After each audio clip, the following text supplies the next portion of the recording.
Society ও humanity এটা গত 29 November 2019 তারিখে একঝাঁক আদর্শবান যুবক, তরুণ ও মেধাবী ছাত্রদের নিয়ে যাত্রা শুরু করে। এটি সম্পূর্ণ অরাজনৈতিক, এখানে রাজনৈতিক কোনো অবকাশ নেই, সম্পূর্ণ অরাজনৈতিক ও সমাজ কল্যাণমূলক সংগঠন। আমরা অত্যন্ত আনন্দিত, কারণ আমাদের সংগঠনের প্রথম কর্মসূচি আমরা ধর্মীয় অনুষ্ঠান তাফসীরুল কুরআন মাহফিল দিয়ে শুরু করতে পেরেছি, আলহামদুলিল্লাহ। আপনারা যদি আমাদের পাশে থাকেন তাহলে আমরা ভবিষ্যতেও আরো সুন্দর ও আরো বড় আয়োজন করতে সক্ষম হব ইনশাআল্লাহ। আশা রাখি আপনারা আমাদের পাশে থাকবেন এবং আমাদেরকে সকল প্রকারের সহযোগিতা করবেন। আজকের এই তাফসীর কুরআন মাহফিলের অনেকে অনেকভাবে সহযোগিতা করেছেন, কেউ টাকা পয়সা দিয়ে, কেউ বা শ্রম দিয়ে, কেউ বা বুদ্ধি পরামর্শ দিয়ে, কেউ উৎসাহিত উদ্দীপনা দিয়ে, আরো অনেকে অনেকভাবে সহযোগিতা করেছেন। আমি সকলের প্রতি হিউম্যানিটির পক্ষ থেকে কৃতজ্ঞতা জ্ঞাপন করছি।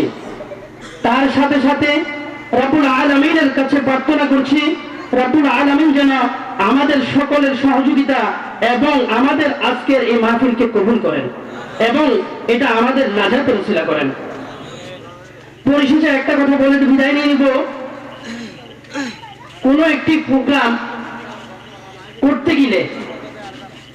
করতে গেলে এদিক সেদিক হয়ে যায়,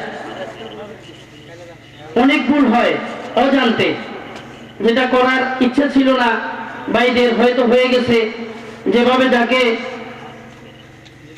মূল্যায়ন করার দরকার ছিল করতে পারে নাই, যেভাবে যাকে সম্মান করার দরকার ছিল করতে পারে নাই।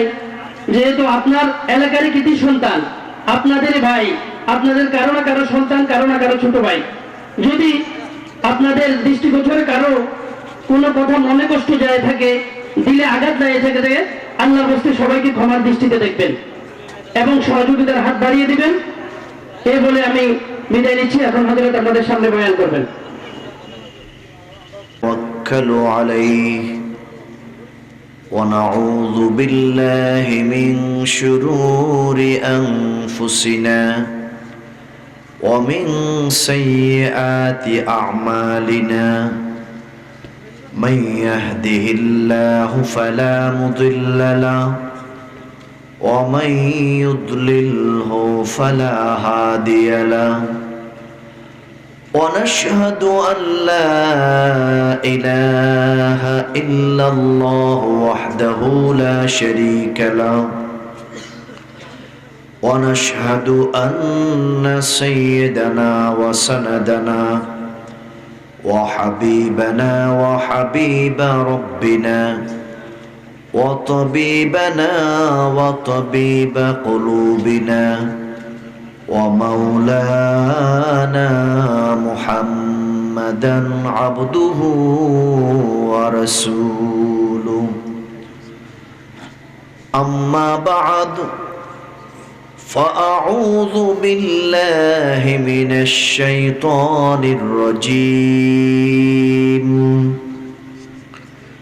بسم الله الرحمن الرحيم ولا تهنوا ولا تحزنوا وأنتم الأعلون إن كنتم مؤمنين صدق الله المولانا العظيم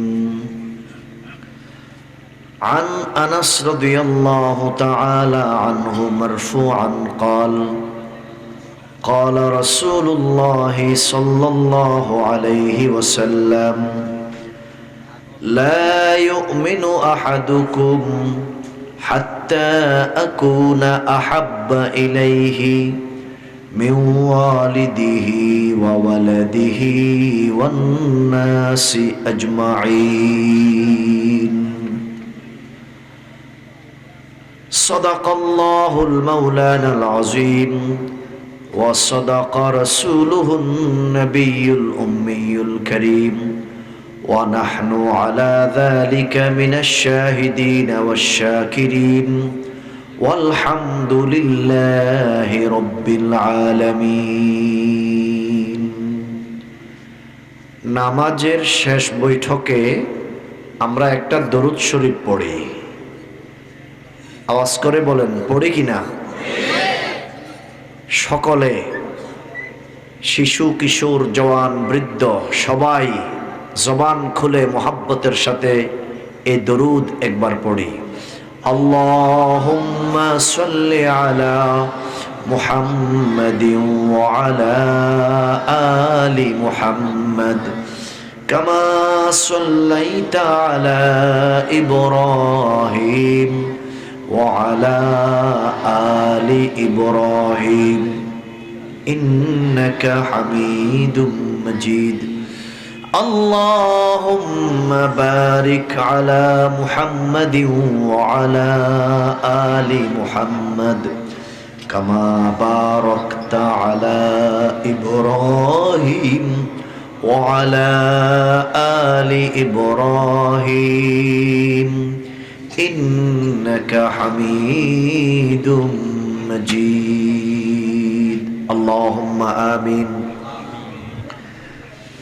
ملکہ ذکر تو گویم کہ تو پاکی و خدائی نہ روم من بجزا راہ کہ تو راہ نمائی ہم درگاہ تو جویم ہم درکار تو پویم ہم توحید تو گویم کہ بتوحید سزائی تو خداوند یمینی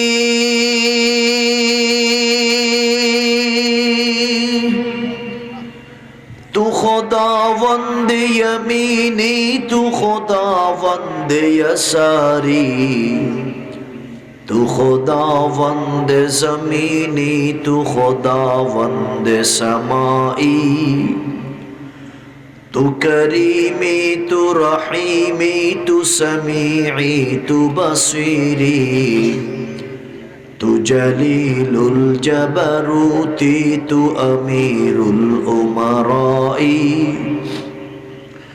বরি আজ খুরদন খফতন বরি আজ তোহমতে মুরদন বরি আজ বেম উমাইদি বরি আজ রঞ্জ বালাই আহাদুন লাইসা কামিথলিক সমাদুন লাইসা কাফদলিক لمن الملك تو گوئی تو سزاوار خدائی درد دل کس کا ہو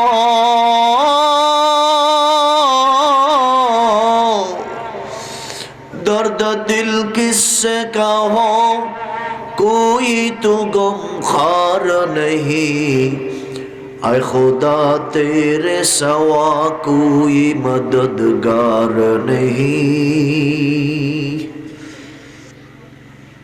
اڑتے ہیں سبھی تم کے نظر ایک ہی فضا میں کرگز کی جہاں اور ہے شاہی کی جہاں اور الفاظ و معانی میں تفاوت نہیں لیکن ملا کی ادا اور مجاہد کی ادا اور یا رب کرم تو اگر کرے وہ بات دے زباں کو جو دل پر اثر کرے ربنا تقبل منا إنك أنت السميع العليم وتب علينا إنك أنت التواب الرحيم برحمتك يا أرحم الراحمين হিউম্যানিটি অব দ্য ধর্মপুর সোসাইটির উদ্যোগে আয়োজিত তাফসীরুল কোরআন মাহফিলের সম্মানিত সভাপতি, আমন্ত্রিত হযরতে উলামায়ে কেরাম, মুরব্বিয়ানে আজম, যুবক বন্ধুরা, স্নেহের কিশোর সন্তান তুল্য আগামী দিনের উজ্জ্বল ভবিষ্যতেরা, আমাদেরকে এখানে আসার বসার তৌফিক দিলেন কে? যে আল্লাহ আনলেন, বসালেন, সুন্দর কোরআনের তাফসীর শুনাইতেছেন। এ দারুণ সৌভাগ্য। এই হোসনে তৌফিকের জন্য আল্লাহ পাকের শুকর আদায় করার দরকার আসেনি? তাহলে আওয়াজ করে, জবান খুলে, সামনে পিছনে সবাই সমস্বরে আল্লাহ পাকের শুকর আদায় করি। উচ্চ স্বরে পড়ছি আলহামদুলিল্লাহ।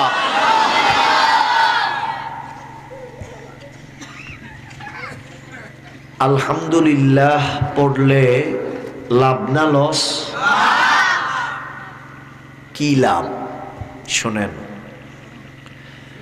সহিহ মুসলিম শরীফের হাদিস, قال رسول الله صلى الله عليه وسلم الحمد لله تملأ الميزان।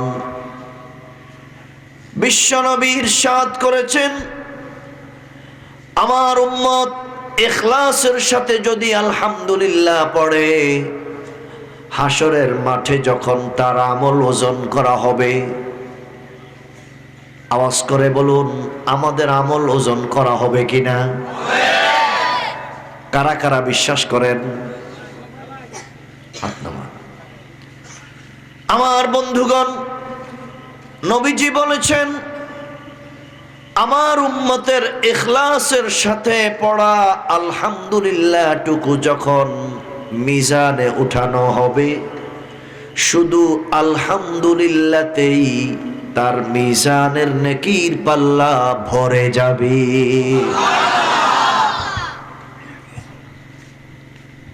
এজন্য আমাদের সকলের ঈমানের সাথে নেক আমল মজবুত করা, নেক আমল বাড়ানো দরকার আছে না নাই? ঈমানের সাথে যদি নেক আমল জোড়াতে পারি, আল্লাহ রাব্বুল আলামিন ইরশাদ করেছেন, ইন্নাল্লাযীনা আমানু ওয়া আমিলুস সালিহাতি কানাত লাহুম জান্নাতুল ফিরদাউসি নুজুলা। আল্লাহ বলেন, নিশ্চয় যারা ঈমান আনে এবং নেক আমল করে, এই অবস্থায় যদি তার মওত হয়, আমি তাকে জান্নাতুল ফেরদাউসের মেহমান বানিয়ে নেব। এবার এই বিরাট মজমায়ে যুবক বৃদ্ধ সবার কাছে আমার জিজ্ঞাসা, জান্নাতুল ফেরদাউসের মেহমান হতে কে কে রাজি? সবাই চাই? মাশাআল্লাহ, হাত নামান। যদি জান্নাতুল ফেরদাউসের মেহমান হতে চাই, তাহলে আমাদেরকে এক নম্বরে ঈমানে কামিল, ঈমানের মধ্যে পাকা ঈমান, মজবুত ঈমানদার হতে হবে। কে কে পাকা এবং মজবুত ঈমানদার হওয়ার জন্য রাজি আছি? হাত নামান। পাশাপাশি মজবুত ঈমানের সাথে মজবুত নেক আমল লাগবে কিনা? তাহলে ঈমান মজবুত, অতএব নেক আমলও মজবুত করার জন্য নিয়ত করব কারা? সবাই। আল্লাহ কবুল করুন। ঈমান মজবুতির সাথে নেক আমল মজবুত করব। আল্লাহ আমাদের সবাইকে তৌফিক দান করুন। মাঝখান থেকে হঠাৎ করে এক আধজন লোক যদি উঠে যায়, এটা মজলিসের খেলাফ, মজলিসের আদবের খেলাফ লাগে। রাত কি অনেক বেশি হয়ে গেছে?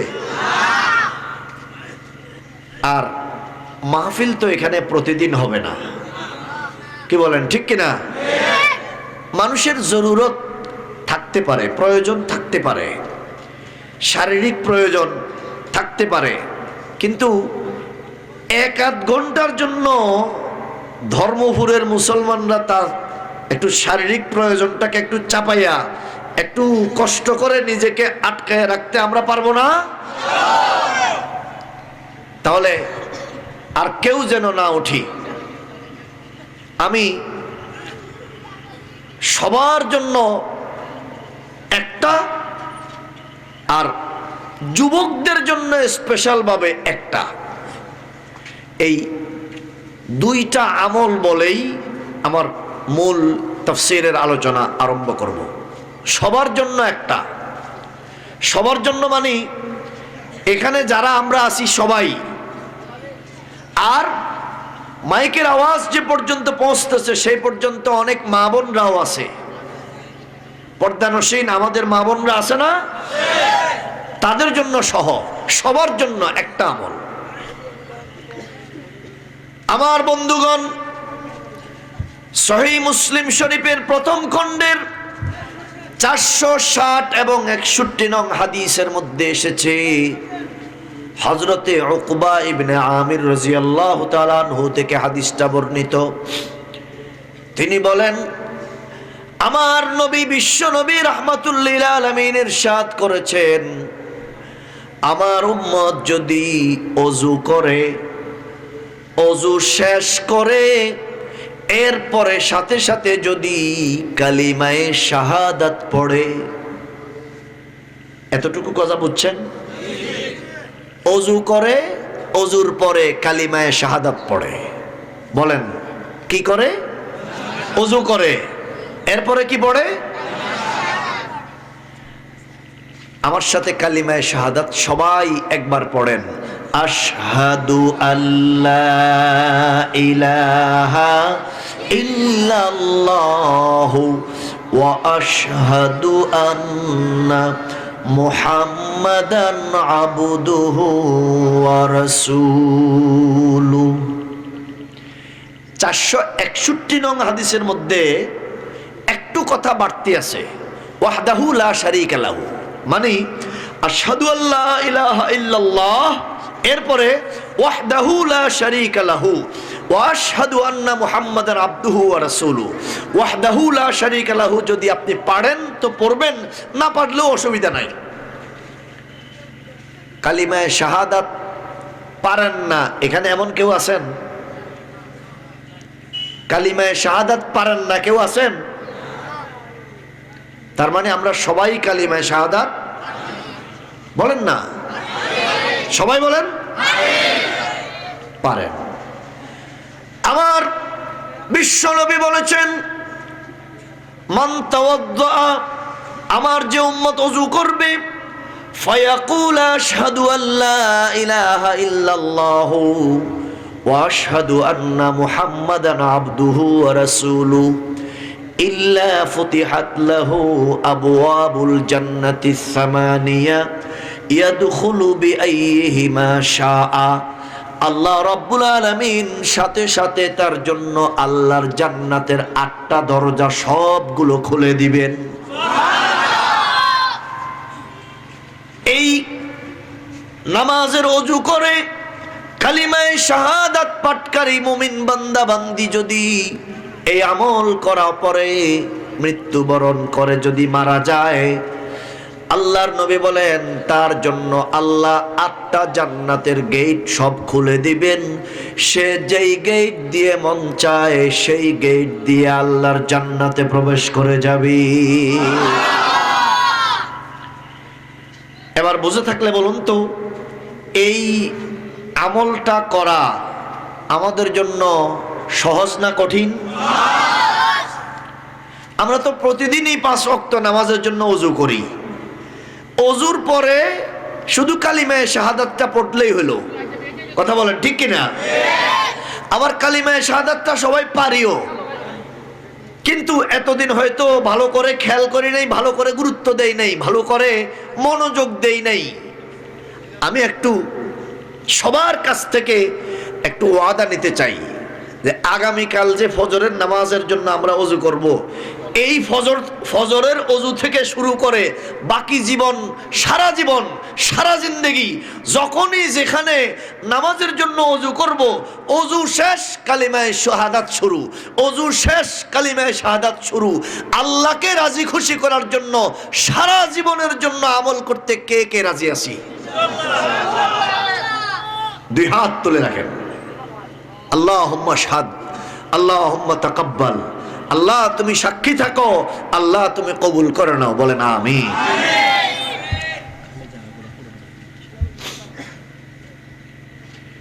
দ্বিতীয় আমল, এই আমলটা আমি আগেই বলেছি যুবকদের জন্য।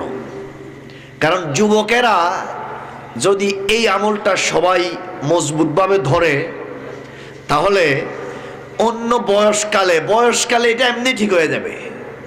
যুবকেরা এই আমলটা একটু ধরতে হবে।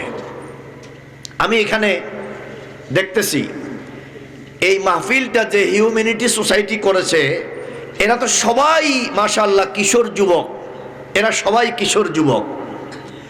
আমি যুবকদের জন্য প্রাণ খুলে দোয়া করি, আল্লাহ এই ধর্মপুরের যুবকদেরকে তুমি ধর্মের জন্য কবুল করে নাও। কারণ আমার ফেনীর এটা গর্ব যে আমার ফেনীর একটা গ্রাম, একটা ইউনিয়নের নাম আছে ধর্ম দিয়ে, ধর্মপুর। কথা বলেন ঠিক কিনা? এই ইউনিয়নের নাম তো লক্ষ্মীপুরও হইতে পারতো না? আরে ভাই, এই ইউনিয়নের নাম তো রামচন্দ্রপুরও হইতে পারতো না? কিন্তু আল্লাহ ধর্মের জন্য এই ইউনিয়ন, এই গ্রাম, এই এলাকাকে কবুল করেছেন। এজন্য আমি আশা করব, দোয়া করব আল্লাহ পাকের কাছে যে আল্লাহ এই ইউনিয়নের সকল বাসিন্দাদেরকে সত্যিকারের ধর্ম, মানবতার ধর্ম, জাতীয় ধর্ম, আন্তর্জাতিক ধর্ম, আল্লাহর কাছে মকবুল ধর্ম, আখিরাতে গ্রহণযোগ্য ধর্ম, ইসলাম ধর্মের জন্য কবুল করে নাও। জোরে বলেন।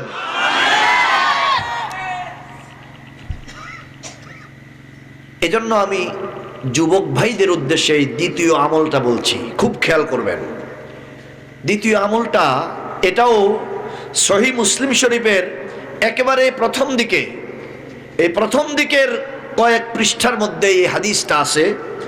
হযরত আবু যর গিফারি রাদিয়াল্লাহু তাআলা আনহু থেকে হাদিসটা বর্ণিত। হাদিসটা অনেক লম্বা, হাদিসের 3টা পার্ট। আমি শুধু একটা পার্ট, যেটা যুবকদের সাথে সংশ্লিষ্ট, এই পার্টটা শুধু বলছি। প্রিয় বন্ধুগণ, আমার যুবক ভাইয়েরা, আমার যুবক বন্ধুরা, একটু দিলের কান দিয়ে প্রাণ খুলে একটু কথাটা শুনবেন। নবীজি বলেছেন, আমার উম্মতের 3 শ্রেণীর লোক, এর মধ্যে 1 শ্রেণী বলতেছি আমি, বাকি 2 শ্রেণী বলবো না। আমার উম্মতের 3 শ্রেণীর লোক হাসরের ময়দানে যখন উঠবে, লা ইয়ানজুরু ইলাইহিম আল্লাহ তাআলা তাদের দিকে রহমতের দৃষ্টিতে তাকাবেন না। ওয়ালা ইউকাল্লিমুহুমুল্লাহু ইয়াওমাল কিয়ামা, আল্লাহ কিয়ামতের দিন তাদের দিকে তাকাবেন না, তাদের সাথে কথাও বলবেন না। ওয়ালা ইউযাক্কিহিম, আল্লাহ তাদেরকে তাদের অপরাধ থেকে, গুনাহ থেকে পাকসাফ করবেন না। ওয়ালাহুম আযাবুন আলীম, তাদের জন্য রয়েছে বেদনাদায়ক কঠিন আযাব, কঠিন শাস্তি। হযরত আবু যর বললেন, খাবু ওয়া খাসিরু, ধ্বংস হয়ে গেল, ক্ষতিগ্রস্ত হয়ে গেল ওই লোকগুলো। মানহুম ইয়া রাসূলুল্লাহ, আয় আল্লাহর রাসূল, তারা কারা? ওই 3 শ্রেণীর লোক তারা কারা?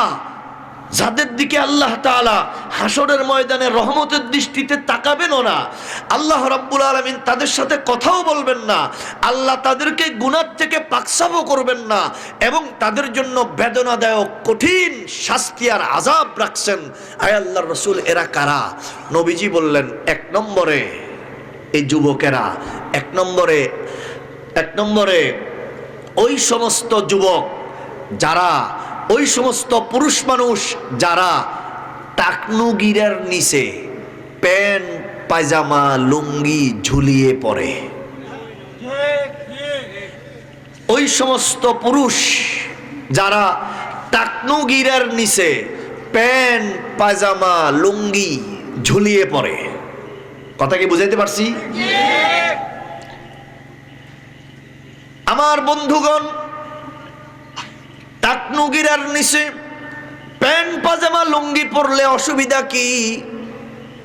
আমার ভাইয়েরা বোঝার চেষ্টা করুন, অসুবিধা আছে বলেই তো নবীজি বলেছেন। এক নম্বর অসুবিধা, এটা হলো অহংকারীর আলামত। আল্লাহ রাব্বুল আলামিন অহংকারীকে পছন্দ করেন না। ইন্নাল্লাহা লা ইউহিব্বুল মুতাকাব্বিরিন। আল্লাহ তাআলা অহংকারীকে পছন্দ না। এটা হলো অপচয়কারী এবং খামখেয়ালিকারী লোকের প্রমাণ। অপচয়কারী মানে ইচ্ছাকৃতভাবে 1 ফুট আধা ফুট কাপড় বাড়াইয়া দিল। আর খামখেয়ালিকারী এমন এক শ্রেণীর লোক আছে যার প্যান্ট অথবা লুঙ্গিটা এত বেশি ঝুলিয়ে থাকে যে ধর্মপুরের মাটিগুলা শেষরাইতে শেষরাইতে সে সুলতানপুরে নিয়ে যায়। লুঙ্গি এত শেষরায়। প্রিয় হাজরিন, এর বাইরেও আরো অনেকগুলো অপকারিতা, অনেকগুলো ক্ষতির দিক আছে। আমি লম্বা কথা বলছি না, শুধুমাত্র এতটুকু বললাম। বিশ্ব নবী বলেছেন, টাকনুগিরার নিচে প্যান্ট পাজামা লুঙ্গি যে মুসলমান পরবে, হাসরের ময়দানে আল্লাহ রাব্বুল আলামিন তার দিকে রহমতের নজরে তাকাবেন না। তার এই পাপের জন্য তার সাথে আল্লাহ কথাও বলবেন না, তার পাপের থেকে তাকে উদ্ধার করবেন না। তার জন্য রয়েছে আযাবে আলিম, বেদনাদায়ক শাস্তি। এই বিরাট মজমায়ে কোন মুসলমান ভাই আগামী দিন থেকে নিজের প্যান্ট পাজামা লুঙ্গিকে টাকনুগিরার উপরে পরবেন? খেয়াল করে দেখবেন, আমাদের দেশের মুসলমান যুবকেরা যখন মসজিদে ঢুকে তখন মসজিদের বাইরে থাকতেই প্যান্টটাকে একটু উপরের দিকে উঠায় নেয়। তার মানে হ্যাঁ জানে নামাজের মধ্যে মসজিদের মধ্যে কিন্তু টাকনুগিরার নিচে প্যান্ট ঝুলাইয়া পরা যায় না। কথা বলেন, এটা জানে কি না? জানে। আবার নামাজ শেষ মসজিদ থেকে যখন বের হয় আবার সে প্যান্টটাকে আগের জায়গায় নিয়ে দেয়। তার মানে নামাজের টাইমটুকু আমি নেককার, নামাজের আগেও পাপী, নামাজের পরেও পাপী। ও মুসলমান ভাই, ও যুবক বন্ধু, ও ইমানদার মুসলমান, এ দারুণ কোরআনের তাফসীরের মাহফিলে তোমার এই মাহফিল তোমার জন্য সফল কাম হবে যদি হাসরের ময়দানে আল্লাহর আযাব থেকে বাঁচার জন্য, আল্লাহর রহমতের নজর পাওয়ার আশায়, আল্লাহর সাথে দিদার আর মোলাকাত করার আশায় যদি পাক্কা নিয়ত করতে পারো, আগামী দিন থেকে আমি আর এই পাপের কাজটা করব না, টাকনুগিরার নিচে প্যান্ট পাজামা লুঙ্গি পরবো না, শুধুমাত্র আল্লাহকে রাজি আর খুশি করার জন্য। কে কে রাজি আছো? হাত উঠাও। হাত ধরে রাখেন, হাত ধরে রাখেন। আমাকে বলবেন, এটা কিন্তু কঠিন কাজ। কাজটা সহজ না কঠিন? আস্তে করে এখন আমাকে খুশি করার জন্য হাত উঠাইলেন? আরো জোরে বলেন। কাকে খুশি করার জন্য? আল্লাহর গজব থেকে বাঁচার জন্য, ঠিক কিনা? আল্লাহর রহমত পাওয়ার জন্য, ঠিক কিনা? এবং হাসরের ময়দানে আল্লাহর দিদার নসিব হওয়ার জন্য। আল্লাহ, আমার ধর্মপুরের এই ধর্মপ্রাণ যুবক ভাইদেরকে তুমি তোমার রহমতের নজর দিয়ে কবুল করে নাও। হাত নামান।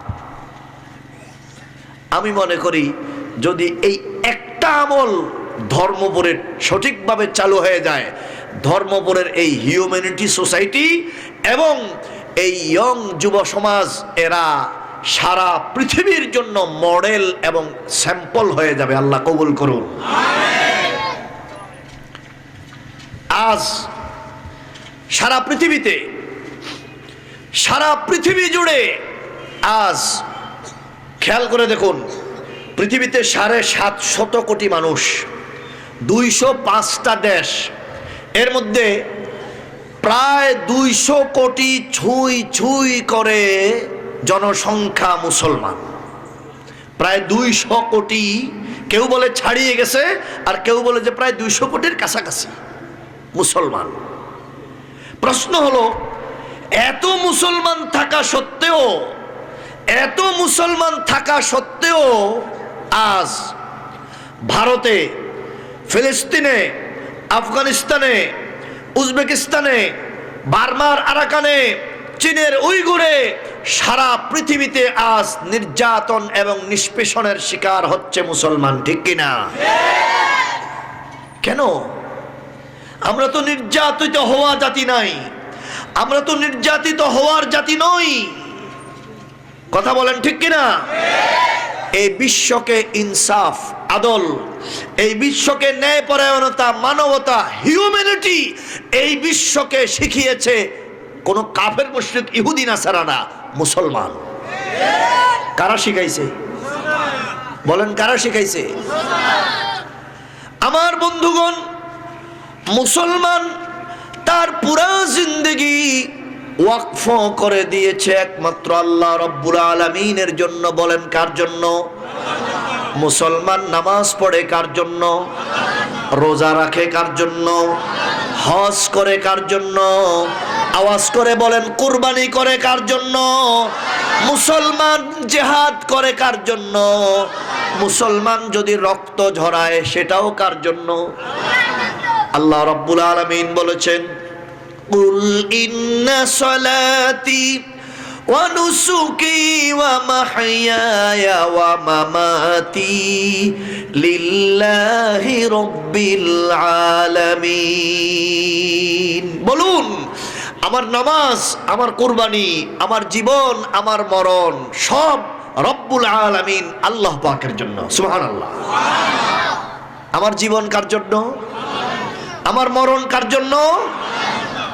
তাহলে এখন প্রশ্ন হলো, আমি যে আল্লাহর জন্য, সেই আল্লাহ কিভাবে দেখতেছেন যে আমি অজস্রভাবে, অজস্র দিক থেকে, অর্থনৈতিকভাবে, সামরিকভাবে, রাজনৈতিকভাবে, সাংস্কৃতিকভাবে, শিল্পে, বাণিজ্যে, সর্বত্র আমি শুধু মার খাচ্ছি, মার খাচ্ছি। সারা পৃথিবীতে আজ মুসলমান নির্যাতিত আর নিষ্পেষিত হচ্ছে। মুসলমানের ঘরগুলো পুড়িয়ে দেওয়া হচ্ছে, মুসলমানের উপাসনালয়, মসজিদে আগুন জ্বালানো হচ্ছে, মুসলমান মা বোনদেরকে ধর্ষণ করা হচ্ছে, মুসলমান যুবক কিশোরদেরকে হত্যা করা হচ্ছে। এসবের কারণ কি? কেন? আল্লাহ রাব্বুল আলামিন কিভাবে আমাদের উপরে এত নির্যাতন, এত অত্যাচার, এগুলো আল্লাহ পাক দেখে সহ্য করতেছেন কিভাবে? এই সব হাজার কোটি টাকার প্রশ্ন আমাদের সকলের মনে ঘুরপাক খাইতেছে। কথা বলেন, খায় কিনা? মনে জাগে কিনা? এই প্রশ্নের উত্তর আল্লাহ রাব্বুল আলামিন কোরআনে কারীমে দিয়ে রেখেছেন। আল্লাহ রাব্বুল আলামিন বলেছেন, কাতিলুহুম ইউআযিবুহুমুল্লাহু বিআইদিকুম ওয়া ইউখজিহিম ওয়া ইয়ানসুরকুম আলাইহিম ওয়া ইয়াশফি সুদুর কওমিন মুমিনিন। আল্লাহ রাব্বুল আলামিন বলেছেন, হে দুনিয়াবাসীরা শোনো, আমার দস্তুর, আল্লাহ বলছেন আল্লাহর দস্তুর আদম আলাইহিস সালাম থেকে নিয়ে মুহাম্মদ সাল্লাল্লাহু আলাইহি ওয়াসাল্লামের আগ পর্যন্ত আল্লাহর দস্তুর ছিল একরকম, নিজাম ছিল একরকম। আর মুহাম্মদ সাল্লাল্লাহু আলাইহি ওয়াসাল্লামের নবুয়ত থেকে নিয়ে কিয়ামত পর্যন্ত আল্লাহ পাকের দস্তুর আরেক রকম। ভাই কথা বুঝতেছ? হবে কথা কি আপনারা বুঝতেছেন? মেহেরবানি করে কেউ উঠবেন না, আমি বিনীতভাবে অনুরোধ করছি, একজন উঠবেন না। আর আপনার পাশে যদি কেউ উঠে, তিনজনে মিললে তারা ধরে বসে ফেলবেন। রাজি আছেন? কথা বলেন, রাজি আছেন? আর কেউ উঠতে পারবে না। আমি কথা খুব সংক্ষেপে শেষ করব, কিন্তু আমার কথা বুঝতে হবে। কথা বোঝার জন্য আমি বলছি, ভালো করে বুঝবেন। আদম আলাইহিস সালাম থেকে মুহাম্মদ সাল্লাল্লাহু আলাইহি ওয়াসাল্লামের আগ পর্যন্ত আল্লাহ পাকের দস্তুর ছিল সমস্ত নবীদের, অবাধ্য উম্মতদের জন্য শাস্তি এবং আযাবের ব্যবস্থা করতেন আল্লাহ নিজে। শাস্তি এবং আযাবের ব্যবস্থা করতেন আল্লাহ নিজে। বলুন তো, নূহ আলাইহিস সালাম 850 বছর দাওয়াত দিয়েছেন, 850 বছর দাওয়াত দেওয়ার পরেও বিশ্বের সারা দুনিয়া থেকে বেশিরভাগ মানুষ তাকে অস্বীকার করেছে। তাফসীরে জালালাইনের মধ্যে আছে মাত্র 88 জন লোক তার উপর ঈমান এনেছে। সুবহানাল্লাহ। কতজন? 88 জন। তার মানে হাজারো লাখো মানুষ তার উপর ঈমান আনে নাই। আল্লাহ পাক তুফান দিয়ে, প্লাবন দিয়ে ওই নূহ আলাইহিস সালামের অবাধ্য উম্মতদেরকে শায়েস্তা করার ব্যবস্থা করেছেন। ঠিক না বে ঠিক? হযরত ইব্রাহিম আলাইহিস সালাম নমরুজের যুগে দাওয়াতের কাজ করেছেন, ইসলামের কাজ করেছেন, আল্লাহর তাওহীদের কাজ করেছেন, দাওয়াত দিয়েছেন। সামান্য কিছু সংখ্যক মানুষ ঈমান এনেছে। স্বয়ং বাদশাহ নমরুজ থেকে নিয়ে শুরু করে অসংখ্য জনগণ ইব্রাহিমের উপর ঈমান আনে নাই। যারা অবাধ্য, আল্লাহ রাব্বুল আলামিন শীর্ষ প্রধান নমরুজকে কুদরতি ল্যাংড়া মশা দিয়ে শেষ করেছেন। মূসা আলাইহিস সালাম ফেরাউনের যুগে মিশরে নবুয়তের কাজ করেছেন। সারা মিশরবাসীর মধ্যে অল্প কিছু সংখ্যক কয়েক হাজার, মাত্র 70-75 হাজার হইতে পারে, অথবা অল্প সামান্য কম বেশি হযরতে মূসা আলাইহিস সালামের উপর ঈমান এনেছে। কিন্তু লক্ষ লক্ষ মিশরবাসী মূসা আলাইহিস সালামের উপর ঈমান আনে নাই। যারা ঈমান আনে নাই তাদের প্রধান ছিল ওই মিশরের প্রধান ফেরাউন এবং তার সৈন্য সামন্ত, তার অনুসারীরা। এদের সবাইকে সাগরের মধ্যে ডুবিয়ে চুবিয়ে মেরেছেন কে? হযরতে হুদ আলাইহিস সালামের কওম, কওমে হুদ। হযরতে সালেহ আলাইহিস সালামের কওম, কওমে সামুদ। হযরতে লূত আলাইহিস সালামের কওম, কওমে লূত। হযরত শুআয়ব আলাইহিস সালামের কওম, কওমে আসহাবে মাদিয়ান। আপনি আদম থেকে নিয়ে ঈসা আলাইহিস সালাম পর্যন্ত সব নবীদের অবাধ্য উম্মতের ব্যাপারে আপনি গবেষণা করুন, খুলে দেখুন, দেখবেন সমস্ত অবাধ্য উম্মতদেরকে শায়েস্তা করেছেন স্বয়ং আল্লাহ। আরো জোরে, আরো জোরে আল্লাহ। সরাসরি, ঠিক কিনা? নবীকে ব্যবহার করেন নাই, নবীকে ব্যবহার, কথা বলেন তো। ফেরাউনকে এবং তার সৈন্যদেরকে আরব সাগরের মধ্যে, লোহিত সাগরের মধ্যে ডুবানোর জন্য মূসা আলাইহিস সালাম এবং তার সাথে ঈমানদাররা কিছু করেছিল? তারা কিছুই করে নাই। তারা শুধু হেঁটে পার হয়ে চলে গেছে। কিন্তু ডুবাইয়া মারছেন কে? আল্লাহ। কওমে আদ, হযরতে হুদ আলাইহিস সালামের কওম, কওমে আদকে বিকট আওয়াজ আর বজ্রপাত এবং জমিনের ভূমিকম্প দিয়ে শেষ করে দিয়েছেন কে? কওমে সালেহ, লূত আলাইহিস সালামের কওমকে। লূত আলাইহিস সালামের কওম, কওমে লূত, সমকামী জাতি, সমকামী সম্প্রদায়। এদেরকে আল্লাহ রাব্বুল আলামিন হযরত জিবরাইল আলাইহিস সালামের ডানাতে পুরা প্রায় আপনার এই 5 লক্ষ মানুষের বিরাট এক জনপদকে পুরা ক্রেনের মতো উঠাইয়া আল্লাহ রাব্বুল আলামিন ফাজআলনা আলিয়াহা সাফিলাহা ওয়া আমতারনা আলাইহিম হিজারাতাম মিন সিজ্জিল। আল্লাহ সবাইকে আসমানের কাছে উঠাই নিছেন, নিয়া উল্টাইয়া আল্লাহ রাব্বুল আলামিন পুরা জাতিকে এমন ভাবে ধসায় দিবেন, সেই ধসানো জায়গার মধ্যে এখন 30 বর্গ কিলোমিটারের এক বিরাট কালো পানির দ্বীপ হয়ে গেছে। বলুন তো, লূত আলাইহিস সালামের কওমকে ধ্বংস করেছেন আযাব দিয়ে, তাদেরকে শেষ করছেন, শায়েস্তা করেছেন কে? আল্লাহ। লূত আলাইহিস সালামকে ব্যবহার করছেন? করেন নাই। আচ্ছা, এভাবে একেবারে আদম থেকে নিয়ে ঈসা আলাইহিস সালাম পর্যন্ত আল্লাহ পাকের নিয়ম। এবার আপনি দেখুন, মুহাম্মদ সাল্লাল্লাহু আলাইহি ওয়াসাল্লামকে আল্লাহ যখন নবুয়ত দিলেন, মুহাম্মদ সাল্লাল্লাহু আলাইহি ওয়াসাল্লামকে নবুয়ত দেওয়ার পরে পাকা 13 বছর ধরে মদিনায় মুহাম্মদুর রাসূলুল্লাহ সাল্লাল্লাহু আলাইহি ওয়াসাল্লাম দিনের দাওয়াত দিলেন। অল্প কিছু সংখ্যক মানুষ তার উপরে ঈমান আনলো, কিন্তু তারা আমার নবীর উপর অত্যাচারের মাত্রা এমন বেশি বাড়ায়া দিল, অত্যাচার করতে করতে শেষ পর্যন্ত নবীজিকে মক্কা থেকে বিতাড়িত করে, মক্কার আপন মায়ের জন্মভূমি সেখান থেকে বের করে দিয়ে হিজরত করতে বাধ্য করলো মদিনায়। ঠিক কিনা? শুধু হিজরত করতে বাধ্য করলো, এরপরেও কি তারা বসে রইল? না, বরং তারা সার্বিকভাবে চেষ্টা করতে লাগলো যে মুহাম্মদ সাল্লাল্লাহু আলাইহি ওয়াসাল্লাম এবং তার অনুসারীদেরকে কিভাবে গোড়া থেকে শিকড় থেকে কিভাবে উপড়ে ফেলা যায়। এজন্য আল্লাহ রাব্বুল আলামিন মুহাম্মদ সাল্লাল্লাহু আলাইহি ওয়াসাল্লামের ব্যাপারে এসে আল্লাহ তার সিদ্ধান্তকে একটু পাল্টাইলেন। কিভাবে? যে আল্লাহ নবীকে নিজেকে এবং নবীর সাথে ঈমানদার সাহাবীদেরকে আল্লাহ এই অবাধ্য নবীর নবুয়ত অস্বীকারী, নবীর রিসালাত অস্বীকারী, নবীর দাওয়াত তাওহীদের অস্বীকারী, নবীর নবুয়তের বিরুদ্ধাচরণকারী এই কাফের মুশরিকদের বিরুদ্ধে ব্যবহার করলেন সরাসরি নবীকে, ব্যবহার করলেন নবীর সাহাবী ঈমানদার মুসলমানদেরকে। এবার দেখুন, বলুন তো ইসলামের সর্বপ্রথম জেহাদ হয়েছে মুহাম্মদুর রাসূলুল্লাহ সাল্লাল্লাহু আলাইহি ওয়াসাল্লাম সেই জেহাদে উপস্থিত ছিলেন কিনা? তার নাম বদরের জেহাদ, ঠিক কিনা? এবার আপনি খুঁজে দেখুন, বদর, উহুদ, খন্দক, হুনাইন, আহজাব, তাবুক, আল্লাহর নবীর জীবদ্দশায় প্রায় 37টা জেহাদ আল্লাহর নবী নিজে থেকে চিফ কমান্ডার হয়ে পরিচালনা করেছেন, ঠিক কিনা?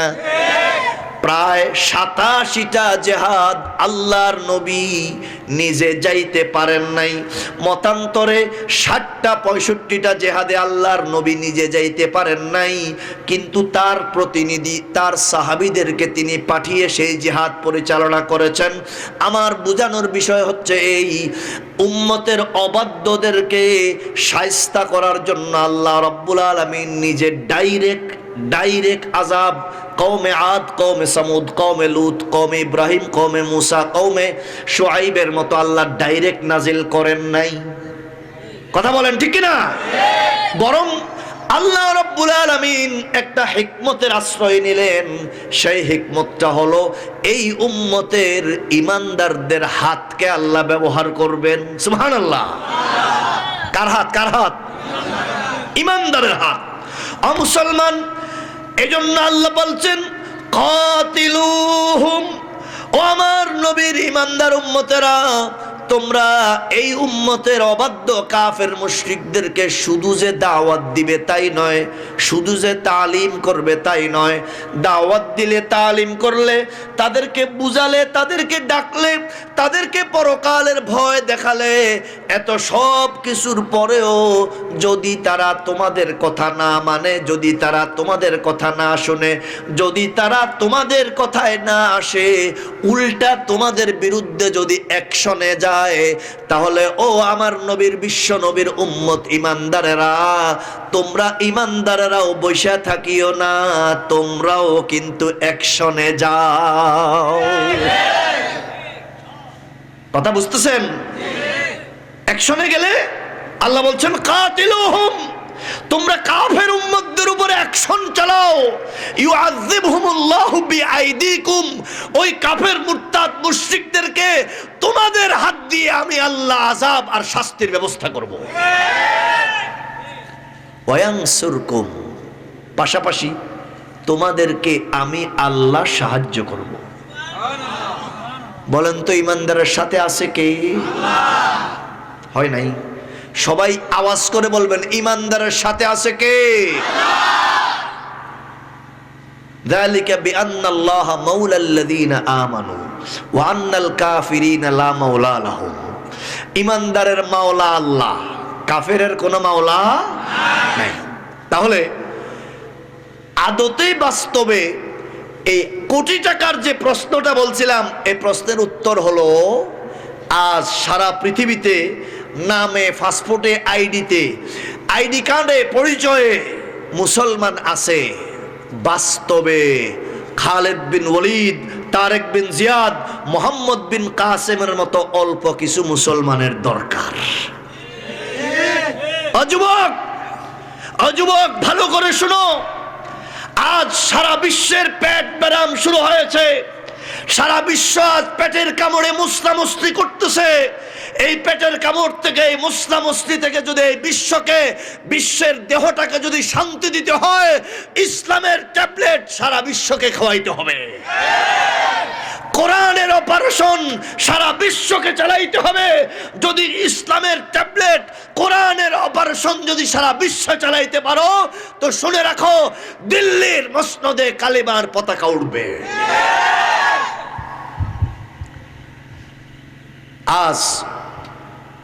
আজ ইহুদ, নাসারা, হিন্দু, বৌদ্ধ সবাই একযোগে চতুর্দিকে মুসলমানদের উপর আক্রমণ চালাইতেছে। কথা বলেন ঠিক কিনা? ইহুদিরা ফিলিস্তিনে, খ্রিস্টানেরা সারা বিশ্বে, সাংস্কৃতিক যুদ্ধ, বৈপ্লবিক যুদ্ধে তারা সারা বিশ্বে, আর বৌদ্ধরা চীনে, বার্মায়। কথা বলেন ঠিক কিনা? হিন্দুরা ভারতে, আর সারা পৃথিবীতে মুসলমানরা শুধু মার খাচ্ছেই খাচ্ছে। কিন্তু হতাশ হওয়ার কোনো কারণ নাই, নৈরাশ্যতার কোনো কারণ নাই। ইমানদার যুবক, ধর্মপুরের তাফসীর মাহফিল থেকে ক্লিয়ার ওপিনিয়ন জানিয়ে যাই, পরিষ্কার ধারণা তোমাদেরকে দিয়ে যাই। আজ আমেরিকার বিজ্ঞানীরা গবেষণা করে বের করেছে, এই যে শতক চলতেছে, চলতি শতাব্দী, এই চলতি শতাব্দীর 50 শতক থেকে শুরু করে 70 পর্যন্ত, 2050 থেকে শুরু করে 2070-এর ভিতরে ইসলাম হবে এই পৃথিবীর বিশ্বজয়ী শক্তি। এটা আমাদের গবেষণা নয়, এটা আমাদের গবেষণা নয়, মুসলমানদের গবেষণা নয়, এটা আমেরিকান বিজ্ঞানীদের গবেষণা। এজন্য তারা মুসলমানদের শক্তিকে, মুসলমানদের উদীয়মান শক্তিকে নিঃশেষ করার জন্য তারা শক্তি নিঃশেষ করার যতগুলা অস্ত্র, সবগুলা অস্ত্র ব্যবহার করতেছে। শক্তি নিঃশেষ করার 1 নম্বর অস্ত্র হইল যৌবন শেষ করে দেওয়া। যৌবন, কথা বলে না কি? যৌবন শেষ করে দেওয়া মানে যৌন শক্তি, যৌবনের শক্তি শেষ করে দিতে পারলে এই যুবক জোয়ানকালেই বুড়া, যুবকটা জোয়ানকালেই কি হয়ে যাবে? বুড়া হয়ে যাবে। এজন্য দেখেন, এজন্য তারা ফ্রি সেক্স, ওপেন সেক্স চালু করে দিছে, আর ইন্টারনেট খুলে দিছে। যুবকরা শুধু সার্চ দিবে আর সাথে সাথে খোলামেলা দৃশ্য দেখতে পাবে। পাশাপাশি ম্যারেজ ডে, লাভ ডে, ভ্যালেন্টাইন্স ডে, ওই ডে সেই ডে সব তারা নিজের দেশে পালন করে না, মুসলিম দেশগুলোতে চালু করে দিছে। কথা বলেন ঠিক কিনা?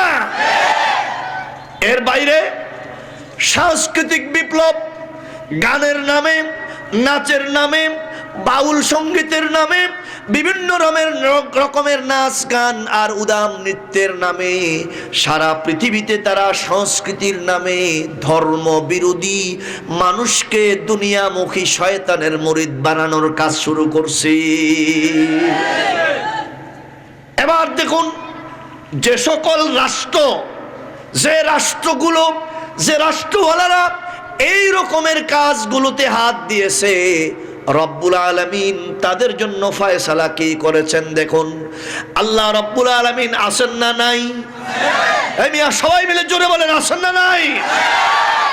আল্লাহর শক্তি আছে না নাই? একটু দুর্বল হয়ে গেছে? আল্লাহ একটু পুরান হয়ে গেছেন? আল্লাহ একটু বুড়া হয়ে গেছেন? নাউজুবিল্লাহ বলেন, নাউজুবিল্লাহ বলেন।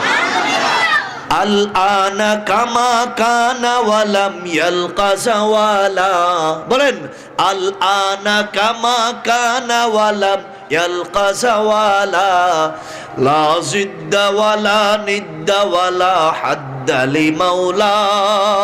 আমার মাওলা আগে যেমন ছিলেন এখনো তেমনই আছেন, সামনেও তেমনই থাকবেন। না 2041 সালের পরে একটু পরিবর্তন হবে? না তখনও এরকমই থাকবেন? জোরে বলেন, এরকমই থাকবেন কিনা? অতএব হে ইমানদারগণ, ও যুবকেরা, ভালো করে বুঝো, তোমার যৌবনকে নিয়ে তুমি কোন দিকে রওনা হয়েছো। ও যুবক বন্ধু, তোমার যৌবনকে তুমি কোথায় ব্যয় করতেছ ভালো করে শোনো। তোমার এই যৌবন তো দান করেছেন আল্লাহ। বলেন, আমাকে আপনাকে যৌবন দান করেছেন কি? আল্লাহ যৌবন দান করছে, ইচ্ছা মতো একটা বলের একেবারে স্টেডিয়ামের বাইরে ফাটাইয়া 6-এর জায়গাতে 8 বানাইবার লাগা। হ্যাঁ, আল্লাহ এই যৌবন দিছে হাফ প্যান্ট পরে হইরা একেবারে এলাকার টিম থেকে খেলতে খেলতে বিশ্বকাপে খেলবার লাগা। মুসলমান যুবক শোনো, যৌবন এটা আল্লাহ রাব্বুল আলামিনের নিয়ামত, ঠিক কিনা? এই নিয়ামতকে তুমি আল্লাহর কাজে যদি ব্যয় না করো, হাসরের ময়দানে আল্লাহ রাব্বুল আলামিন তোমাকে একটা প্রশ্ন করবেন, শাবাবাকা আইনা আইনা শাবাবাকা, তোমার এই যৌবনকে তুমি কোথায় ব্যয় করেছো? হাসরের ময়দানে এই জবাব না দিয়ে তোমার একটা কদমও সামনে বাড়তে পারবা না। এই যৌবন কচু পাতার পানির মতো টলটলায়মান, ঠিক কিনা? আজকে যারা বুড়া হয়েছে, আজকে যাদের দাড়ি পাকছে, বৃদ্ধ হয়েছে, তাদেরকে জিজ্ঞেস করো এক সময় তারাও যুবক ছিল কিনা? কথা বলে না, কথা বলে না, ছিল কিনা? ছিল, তারাও যুবক ছিল, আজ তারা বৃদ্ধ হয়ে গেছে। ও যুবক ভাই, ও কিশোর বন্ধু, ভালো করে শোনো, তোমার এই যৌবনের কিছুটা হইলেও তুমি আল্লাহর জন্য, দিনের জন্য ব্যয় করো। ভালো করে শোনো, ভালো করে শোনো, হাসরের মাঠ যখন কায়েম হবে, মুসলমান আওয়াজ করে বলুন, হাসরের ময়দানে আল্লাহর সামনে উঠতে হবে কিনা? উঠতে হবে কিনা? কোনো সন্দেহ আছে? হাসরের ময়দান যখন কায়েম হয়ে যাবে, সূর্য এক বিঘত মাথার কাছে চলে আসবে। সূর্যের তাপে মানুষের নাকে দিয়া, মুখে দিয়া মগজগুলো গলে গলে বের হবে। মানুষগুলো পানি পানি করে চিৎকার করবে আর হা হুতাশ করে করে বলবে, আহারে আমাদের সুয়াল জবাব হয়ে যায় না কেন, আমাদের কাজ কাম শেষ হয়ে যায় না কেন? এই রকম বিপদের সময়, এই রকম কঠিন মুসিবতের সময় আল্লাহ রাব্বুল আলামিন 7 প্রকারের লোককে আল্লাহর আরশে আজিমের নিচে ছায়া দিবেন। তন্মধ্যে এক প্রকারের লোক হলো ওই যুবক, যে যুবক তার যৌবনটা আল্লাহর ইবাদতে কাটিয়েছে। এবার বলো, যৌবন তাস খেলাবার লাগা, ছক্কা খেলবার লাগা, ক্রিকেট খেলবার লাগা, গাজার ফুটবল খাবার লাগা? কার জন্য? জোরে বলো, কার জন্য? অতএব আমাদের কোনো নেশা নাই। ও যুবক, ঘোষণা করতে হবে, ইসলামকে বিজয়ী করাই আমার একমাত্র নেশা। কে কে কে কে রাজি আছো? আল্লাহ হাত কবুল করে নাও। ইসলামকে বিজয়ী শক্তি হিসাবে এই পৃথিবীতে দেখতে পারা, এটাই হচ্ছে আমাদের যৌবনের একমাত্র নেশা। নেশা বলো, বলো, একমাত্র নেশা, ঠিক কিনা? আল্লাহ আমাদের জীবদ্দশায় তুমি এই বিশ্বে ইসলামকে বিজয়ী শক্তি হিসাবে প্রমাণিত করে দাও। মুসলমান ভাই, তোমার এই যৌবন রব্বুল আলামিন দান করেছেন অন্যায়ভাবে কারো উপরে জুলুম করার জন্য নয়, ঠিক কিনা? তোমার এই যৌবন রব্বুল আলামিন তোমাকে দিয়েছেন তোমার দাপট খাটিয়ে কারো উপরে তুমি তার হক নষ্ট করার জন্য নয়, একমাত্র আল্লাহর ইবাদতের জন্য। বলো, কার ইবাদতের জন্য? এবার শুনো মুসলমান ভাই, ও ইমানদার যুবক, ভালো করে শোনো, তুমি কখন সফল কাম হবে, কখন সফল কাম হবে, আল্লাহ রাব্বুল আলামিন তোমার জন্য গাইডলাইন দিয়ে দিয়েছেন। আল্লাহ পাক বলেছেন, ওয়ালা তাহিনু ওয়ালা তাহজানু ওয়া আনতুমুল আ'লাউনা ইন কুনতুম মুমিনিন।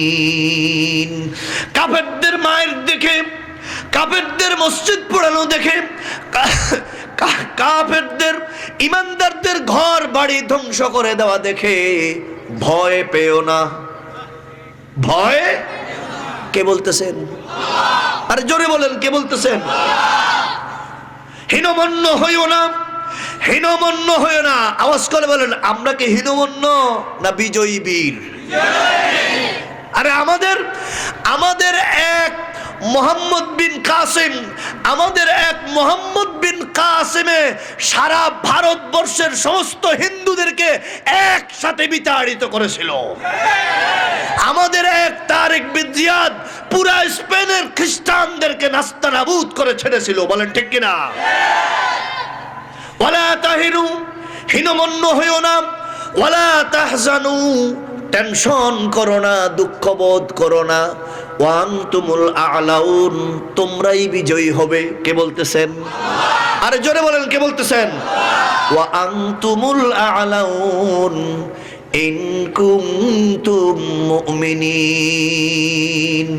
শর্ত হলো তুমি মুমিন হইতে হবে। কথা বলেন, শর্ত হইল কি?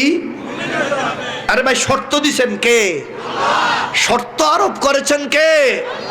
কি শর্ত? শর্ত হইল মুমিন হইতে হবে। শর্ত হইল কি?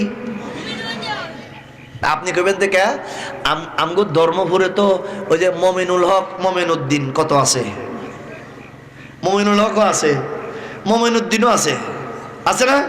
তাহলে তো আমগো ধর্মপুরে মমিন আছেই। এই মমিনুল হক আর মমিনুদ্দিন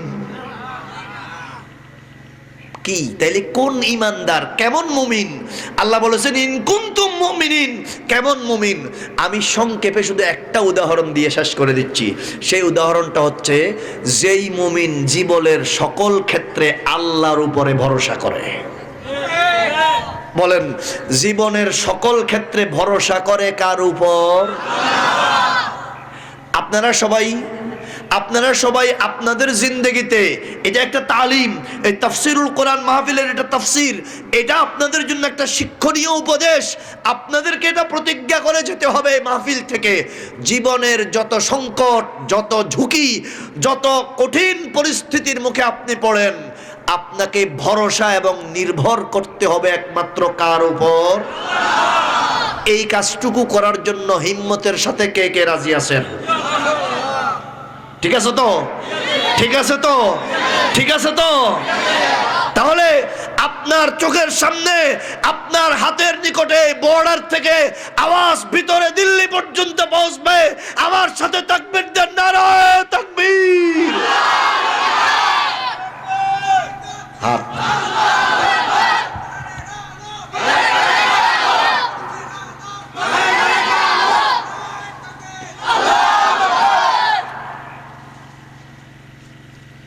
আমেরিকার টেম্পু ভারতের দিল্লি সফরে আসছে, ঠিক না?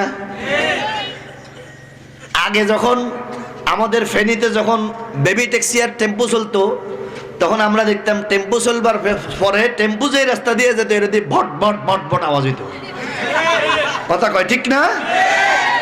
এখন আমেরিকার টেম্পু যখন ভারতের দিল্লিতে আসলো, আমরা দেখি ভারতের হিন্দুরা কিছু বটবটানি করতে আছে। কথা বলেন ঠিক কিনা? আমার মুসলমানদের ঘর বাড়ি, অফিস কারখানা পুড়িয়ে দেওয়া হচ্ছে। আমার মুসলমানদের ইবাদতখানা, মসজিদের মিম্বরের উপরে, মসজিদের মিনারের উপরে মালাউনদের পতাকা উড়ানো হচ্ছে। এ যুবক, জীবন একবার, জীবন কয়বার? পাঠিয়েছেন কে? দিয়েছেন কে? আমরা হিউম্যানিটি রক্ষা করি, সারা বিশ্বে মানবতাবোধ আমরা রক্ষা করি। সারা বিশ্বের মানুষ দেখেছে, আমার চোখের সামনে, আমার দেশের পাশে ভারতের নাসাক্কা বাহিনী, বার্মার নাসাক্কা বাহিনী, এই বার্মার আরাকানে আমার হাজার হাজার মুসলমান নারী পুরুষ শিশু বাচ্চাদের উপরে অত্যাচারের স্টিম রোলার চালিয়েছে। আমরা মানবতার দুয়ার খুলে দিয়ে তাদেরকে আশ্রয় দিয়েছি। আমরা উল্টা প্রতিশোধ নেওয়ার জন্য তাদের সেখানে আক্রমণ করতে যাই নাই। কথা বলেন ঠিক কিনা? কিন্তু একথা ভুলে গেলে চলবে না, একথা ভুলে গেলে চলবে না। ভারতের 35 কোটি মুসলমানের সাথে বাংলাদেশের 17 কোটি মুসলমানও কিন্তু রক্তের সম্পর্কে জড়িত আছে। ভারত আমাদের পূর্বপুরুষদের দেশ। আমাদের পূর্বপুরুষরা বলেছেন, চীন ও আরব হামারা, হিন্দু সেতা হামারা, মুসলিম হ্যায় হাম ওতন হ্যায় সারা জাহাঁ হামারা। ভারতের মুসলমানদের উপর অত্যাচার হবে আর বাংলাদেশের মুসলমানরা বসে বসে তসবিহ জপবে। ও গুজরাটের কসাই মোদি, তুমি যদি এরকম বুঝে থাকো তাহলে ভুল বুঝতেছ। বাংলাদেশের যুবক মুসলমানদের মেসেজ নিয়ে যাও, বাংলাদেশের লক্ষ তরুণ যুবক রেডি আছে।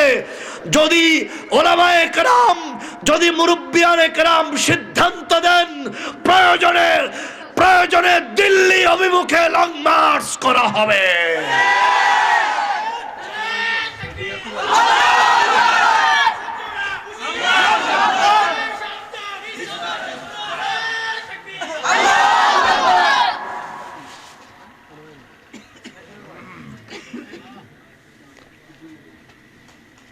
তোমরা তো ভারতের ব্রাহ্মণ্যবাদী হিন্দুরা, তোমরা তো ছাগলের 3 নম্বর বাচ্চা। নিয়ম হইল কোন ছাগল যদি 3টা বাচ্চা প্রসব করে তো 2 বাচ্চায় দুধ খায়, আরেকটা বাচ্চায় উলালে নাচে। উলালে নাচে বুঝছেন, মানে হে না খাইয়া খামোখা কি নাচে। আরে পৃথিবীর কুফরি শক্তি হিসাবে আমরা তো একটু শুধু মূল্যায়ন করি ইহুদি এবং নাসারাদেরকে। তোমাদেরকে তো আমরা গণেই না, তোমরা তো গণার ভিতরেও নাই। ভারতের ব্রাহ্মণ্যবাদী শক্তি, তোমরা কি বুঝতেছ? শুনে নাও মুসলমান যুবকরা, শুনে নাও। বিশ্ব নবী মুহাম্মদুর রাসূলুল্লাহ সাল্লাল্লাহু আলাইহি ওয়াসাল্লাম বলেছেন, আমার উম্মতের শেষ জমানার একদল মুসলমান ভারতে হিন্দুস্তানে গজওয়া করবে, হিন্দুস্তানে লড়াই করবে। এই দল, এই জিহাদের নাম নবীজি বলেছেন গজওয়াতুল হিন্দ। গজওয়াতুল, এই শব্দ মুখস্থ করো। কি বলো? গজওয়াতুল হিন্দ। জীবনভর তো সালমান খান, আমির খান আর ক্যাটরিনা কাইফের কত হিন্দি গান মুখস্থ করলা। আজকে এই শব্দটা মুখস্থ করো যুবকেরা, তরুণেরা, স্কুল কলেজে পড়ুয়া, ভার্সিটি পড়ুয়া, জেনারেল শিক্ষিত ভাইরা, শব্দটা মুখস্থ করুন। নবীজি বলেছেন গজওয়াতুল হিন্দ, কিয়ামতের পূর্বে একটা জিহাদ হবে। ভারতের হিন্দুদের সাথে মুসলমানদের একটা জিহাদ হবে। এই জিহাদটার নাম গজওয়াতুল হিন্দ। মনে থাকবে? নবীজি বলেছেন এই জিহাদে আমার উম্মতের মুসলমানরা হিন্দুদের উপরে বিজয়ী হয়ে ভারতবর্ষে ইসলামের পতাকা উড়াবে।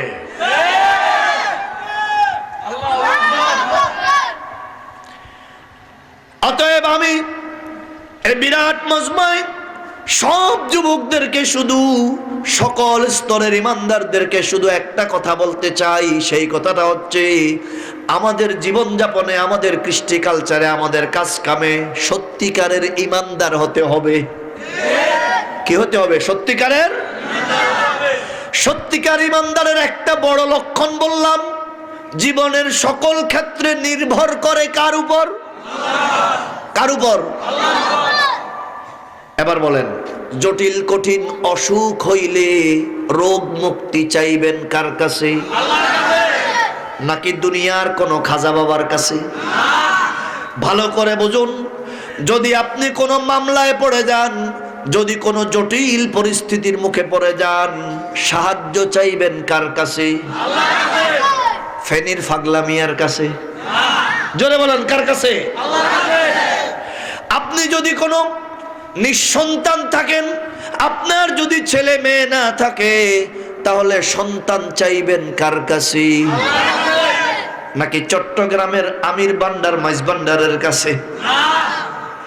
মুসলমান ভালো করে বুঝুন, যদি আপনি কোন বিরাট বিপদের মধ্যে, কঠিন সমস্যার মধ্যে আপনি যদি পড়ে যান, তাহলে সেই সমস্যা থেকে আপনাকে উদ্ধার করার ক্ষমতা আছে কার?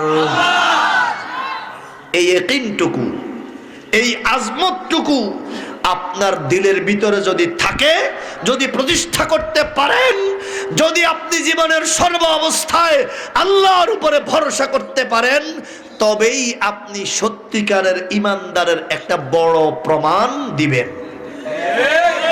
কথা কি বুঝছেন? এবার সংক্ষেপে দোয়ার আগে দিয়ে শেষ করে দিচ্ছি, সবাইকে বোঝার জন্য বলছি। আমার ভাইয়েরা, আল্লাহ রাব্বুল আলামিন পরীক্ষায় ফেলেছিলেন হযরতে ইব্রাহিম আলাইহিস সালামকে। বলেন তো কাকে? ইব্রাহিম আলাইহিস সালাম তার যুগের বাদশা নমরুজ যখন শুনতে পেল ইব্রাহিম এক আল্লাহর দিকে মানুষকে দাওয়াত দেয়, নমরুজ ইব্রাহিমকে তার রাজ দরবারে ডেকে নিল। ডেকে নিয়ে জিজ্ঞেস করলো, ওমা রব্বুকা, ও ইব্রাহিম তুমি আবার কার দিকে ডাকো? তোমার আবার রব কে? ইব্রাহিম আলাইহিস সালাম বললেন, রব্বিয়াল্লাযী ইউহয়ী ওয়া ইউমীত, আমি তো ওই আল্লাহকে ডাকি যিনি হায়াত এবং মৌতের মালিক। আওয়াজ করে বলেন, হায়াত মৌতের মালিক কে? নমরুজ কয়, এটা তো বহুত সোজা কথা, এটা তো অনেক সহজ কাজ, হায়াত আর মৌত তো আমিও দিতে পারি। চিন্তা করেন, নাউজুবিল্লাহ বাড়িতে যায় কইেন। একথা বলে সে জেলখানা থেকে দুইজন আসামি, ফাঁসির আসামিকে ডেকে আনলো। এনে একজনকে ছেড়ে দিল আর আরেকজনকে জল্লাদ ডেকে এনে বলল তাকে এখনই হত্যা করে দাও। তাকে হত্যা করে দেওয়া হলো। ইব্রাহিম আলাইহিস সালামকে ডেকে বললেন, ইব্রাহিম দেখো, আমি একজনরে ছেড়ে দিলাম, আরেকজনরে মেরে ফেললাম, এই যে আমিও হায়াত দিতে পারি, মওত দিতে পারি। হেতে মনে করছে জেলখানার তুন ছেড়ে দেওয়া নইল হায়াত দেওয়া, আর সামনে উপস্থিত কুবাইয়া মেরা ফেলা, এটা হইল মওত দেওয়া। হেতে এটা বুঝছে না। ইব্রাহিম আলাইহিস সালাম যখন দেখলেন যে এতে তো আসলে খালি বোকা না, এতে বোকার ঘরের বোকা। এতে কি আমরা ছেলেদেরকে সিগা শিখাই, সিগা, ওই সিগার মধ্যে দামিশ শব্দ দিয়ে যখন সিগা শিখাই তখন কই যে ইসমে তাফজিল হইল 8 মাস এবং 2 মাসা।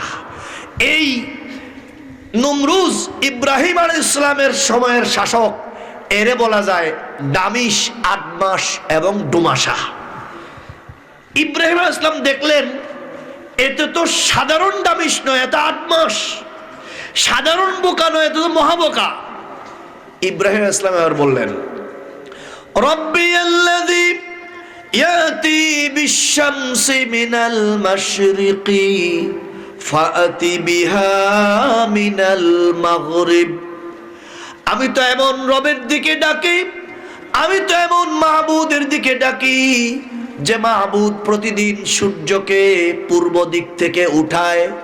যদি তুমি নিজেকে রব বলিয়া দাবি করো, নিজেকে যদি ক্ষমতাশীল মনে করো, তাহলে সূর্যটা আগামীকাল সকালে একটু পশ্চিম দিক থেকে উঠাইয়া দেখাও। পারবে না? আপনারা কি এখানে আছেন? ইব্রাহিম আলাইহিস সালাম নমরুজকে যে কথাটা বললেন, নমরুজে এটা খুব করতে পারবে না? নমরুজের 14 গোষ্ঠী পারবে না। ফাবুহিতাল্লাযী কাফার, তৎক্ষণাৎ সে নিশ্চুপ হয়ে গেল, তার আর কোনো জবাব নাই। ক্ষমতাশীল যখন জবাব নাই, জবাব দিবার মতো ক্ষমতা নাই, তখন সে ক্ষমতা দেখায়। তখন সে কি দেখায়? ক্ষমতা দেখায়। ক্ষমতা দেখাইয়া এবার বলল, আমার শত্রু ইব্রাহিমটাকে বেঁধে ফেলো, সারা দেশের মধ্যে ঘোষণা দাও, আমি এরে ফোরাইয়া ছাই করে দেব। কারণ তারা আগুনের পূজারী ছিল, এই জন্য ইব্রাহিম আলাইহিস সালামকে আগুনের মধ্যে পোড়াইয়া তাদের আগুন খোদাকে খুশি করার জন্য সে চেষ্টা করবে।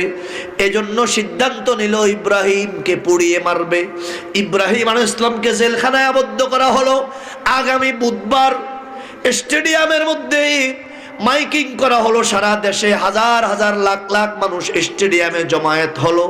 বিরাট আগুনের কুণ্ডুলি পাকানো হলো।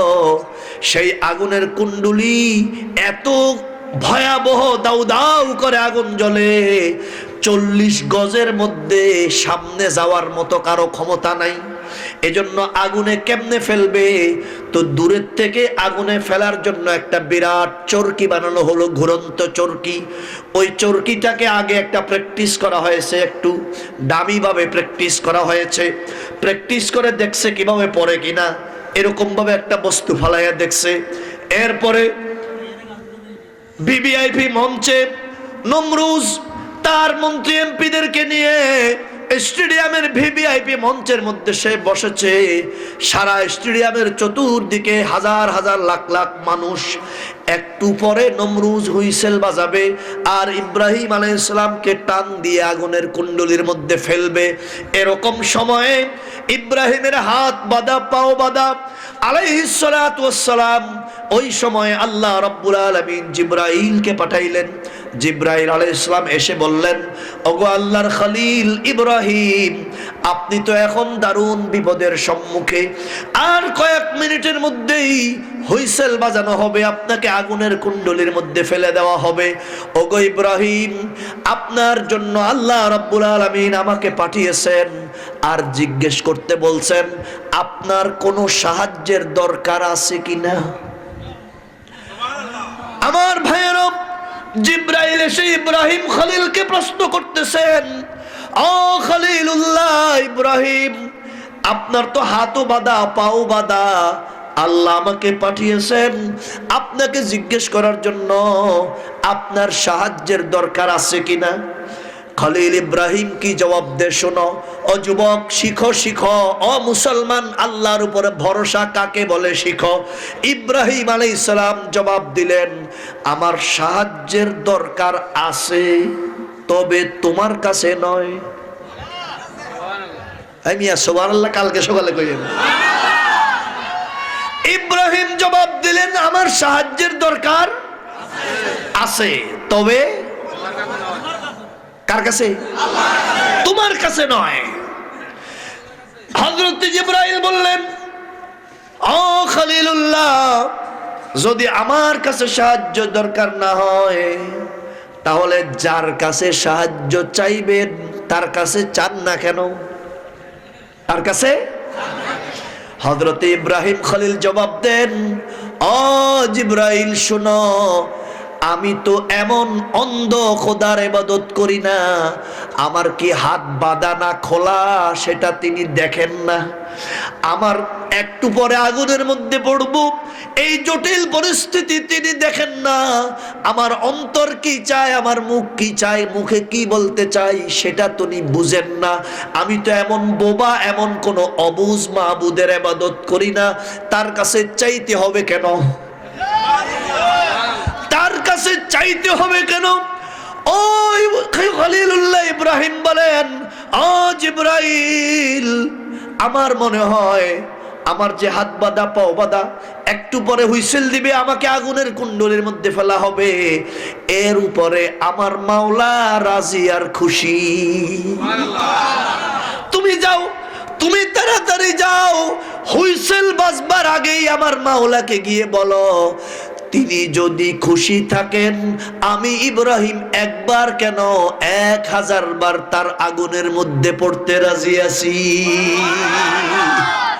আমাদের সবাইকেও ঘোষণা করতে হবে, আল্লাহ যদি আমাদের থেকে কোনো পরীক্ষা নেন, আল্লাহ না করুন যদি কোনো পরীক্ষা নেন, তো তিনি যদি রাজি আর খুশি থাকেন সেই জটিল এবং কঠিন পরীক্ষাও আমরা দিতে রাজি আছি। কে কে রাজি আছি? হাত নামান, হাত নামান। আমার ভাইয়েরা, ইব্রাহিম আলাইহিস সালাম আগুনে পুড়তে রাজি হলেন তার মাওলার সন্তুষ্টির ভিত্তিতে, ঠিক কিনা? এবার হযরতে জিবরাইল আলাইহিস সালাম চলে গেলেন আল্লাহ পাকের কাছে। মুহূর্তের মধ্যে আল্লাহ রাব্বুল আলামিন দেখলেন আমার খলিল বন্ধু ইব্রাহিম তো কারো উপরে ভরসা করে নাই, এবং কি সাইয়্যিদুল মালায়েকা জিবরাইলের উপরেও ভরসা করে নাই। তিনি যেহেতু শুধু আমার উপরেই ভরসা করেছেন, অতএব এখন আমার ইব্রাহিম পরীক্ষায় পাস। জোরে বলেন, পরীক্ষায়? আর নরমাল পাস না জিপিএ 5, গোল্ডেন জিপিএ। আমার ইব্রাহিম গোল্ডেন জিপিএ নিয়ে যেহেতু পাশ করে ফেললেন, পুরস্কার তৎক্ষণাৎ দিতে হবে। আল্লাহ রাব্বুল আলামিন সাথে সাথে আগুনের উপরে নোটিশ জারি করে দিলেন, কুলনা ইয়া নারু কুনি বারদাও ওয়া সালামান আলা ইব্রাহিম। আল্লাহ বলেন, আমি আগুনের উপরে নোটিশ জারি করে দিলাম, হে আগুন, আমার খলিল ইব্রাহিম আসতেছে, আমার বন্ধু ইব্রাহিমের জন্য আরামদায়ক শীতল হয়ে যাও। বারদান শীতল ঠান্ডা, সালামান আরামদায়ক নিরাপদ ঠান্ডা। কথা বলেন, কিরকম ঠান্ডা? মানে যেই ঠান্ডা হইলে তার কষ্ট না হয়। আবার যদি বেশি ঠান্ডা হয়ে যায় তাহলে তো ঠান্ডা লাগিয়ে দেবো, সর্দি কাশি হয়ে যাবো, তাহলে এটা অনিরাপদ ঠান্ডা হবে, ঠিক কিনা? বাস হাত বাঁধা পাও বাঁধা এই অবস্থায় যখন ইব্রাহিম আলাইহিস সালামকে টান দেওয়া হলো, ইব্রাহিম ওখানে গিয়ে পৌঁছবার আগেই ফেরেশতারা জান্নাতি সোফা সেট নিয়ে হাজির। ইব্রাহিম সোফা সেটের মধ্যে বসে রব্বুল আলামিনের জিকির করতেছেন, আর ওই ভিভিআইপি মঞ্চ থেকে স্পষ্টভাবে নমরুজ তার সৈনিকদেরকে নিয়ে, তার এমপি মন্ত্রীদেরকে নিয়ে তাকিয়ে তাকিয়ে দেখতেছে, আরে হেরে ফাটাইছি আগুনে, হেরে ফেলছি আগুনে, দেখি হ্যাঁ তো খুব মজায় আছে, মজে আছে। নমরুজ রাগান্বিত হয়ে গেল, এক পর্যায়ে ক্রোধান্বিত হয়ে আগুনকে লক্ষ্য করে বলতেছে, ওরে আগুন কি হলো তোর? ও আগুন কি হয়েছে তোমার? আমার শত্রু ইব্রাহিমটাকে পুরাইয়া ছাই করে দেশ না কেন? আল্লাহ রাব্বুল আলামিন আগুনের জবান খুলে দিলেন। আগুন কথা বলা শুরু করলো। আগুন বলতে লাগলো, আমার জ্বালানি পাওয়ার, আমার দাহ্য শক্তি আছে কিনা টেস্ট করার জন্য প্রয়োজন হইলে আয়। ও নমরুজ আয়, তোর মন্ত্রীদেরকে নিয়ে আয়, তোর এমপিদেরকে নিয়ে আয়, তোর সৈনিকদেরকে নিয়ে আয়, তোরে তোর 14 গোষ্ঠী নিয়ে জ্বালিয়ে ছাই করে দিতে পারবো, এত দাহ্য শক্তি জ্বালানি ক্ষমতা আমার আছে। কিন্তু ইব্রাহিমের একটা পশম পোড়ানোর ক্ষমতাও আমার নাই। রাগিয়া রুসমে আদা রোহে বেলালি না রহি, रह गया रुस्मे अदा रूह बेलाली न रही, फलसफा रह गई तलकीन गजाली न रही।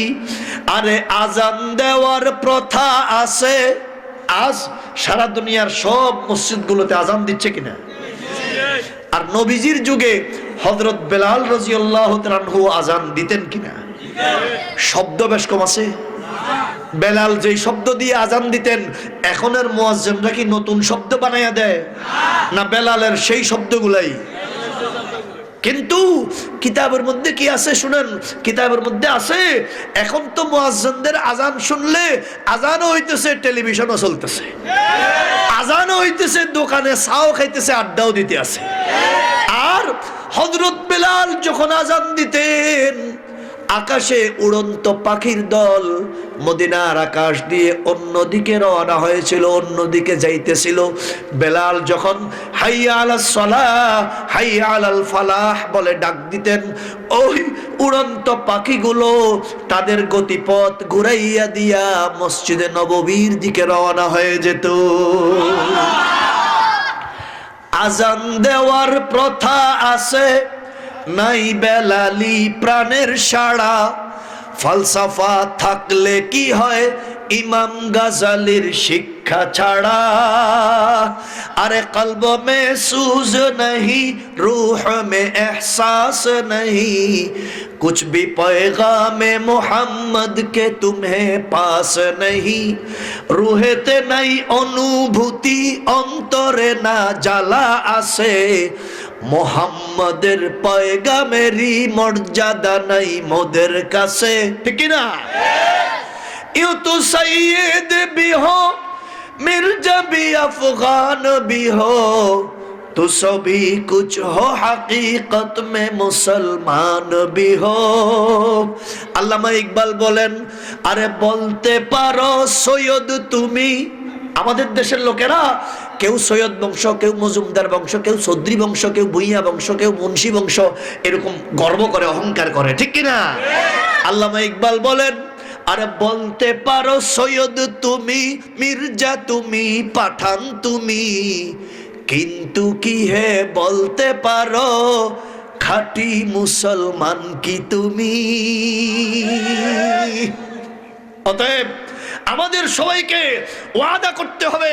আল্লাহ বলেছেন, বান্দা ওয়ালা তাহিনু, হীনমন্য হয়ো না, ওয়ালা তাহজানু, টেনশন দুঃখ করিও না, ওয়া আনতুমুল আ'লাউন, তোমরাই বিজয়ী হবে, ইন কুনতুম মুমিনিন, যদি তোমরা ঈমানদার হও। আমাদেরকে সত্যিকারের ঈমানদার হতে হবে, বলেন ঠিক কি না? জীবনের সকল ক্ষেত্রে ভরসা করব কার উপর?